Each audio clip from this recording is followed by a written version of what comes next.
હા, fully satisfied. Actually મતલબ ધ્રુપેશ સરનો contact મને એવું લાગે છે કે પહેલા થઈ ગયો હોય ને, તો થોડા 1-2 એટેમ્પ્ટ ઓછા આપવા પડે. બરાબર છે. કેમ કે મતલબ અલગ જ લેવલનું હતું એમ. મેં પહેલા ધ્રુપેશ સર સાથે જોઈન કર્યું ને, પહેલા 1-2 વખત મેં એક્ઝામ આપી હતી મેં.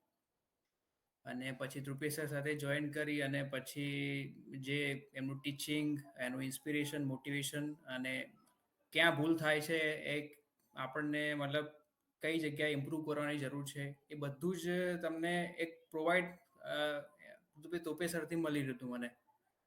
અને એનાથી જે ઇમ્પ્રુવમેન્ટ જે થયું છે, એ મારું સારું થયું છે એમ. અને પછી મેં એક્ઝામ આપી એમાં મતલબ સારું એવું રિઝલ્ટ મને મળી ગયું એમ. જે 65 પોઈન્ટ મારે પ્લસ જોઈતા હતા, એટલા તો હવે મારે આવી ગયા છે. સની સની કરીને મારો ફ્રેન્ડ છે અને મતલબ અમે અમારું બંનેનું ગામ બી એક જ છે. એટલે એના થ્રુ મને રેફરન્સ મળેલો સનીને, સની થ્રુ.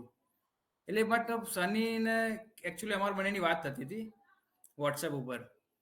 અને મેં એને પૂછ્યું કે તે મતલબ એના બેન્ડ્સ કેટલા આવ્યા હતા. મને આઈડિયા તો હતો જ પહેલાથી કે ભઈ આને આટલા બેન્ડ્સ આવ્યા હતા. તો એકચ્યુઅલી મેં એક વખત એક્ઝામ આપી. પછી મને બેન્ડ્સ નતા આવતા એટલે એની જોડે હું સજેશન માંગતો હતો કે આમાં કેવી રીતે કર્યું હતું, શું કર્યું હતું એમ.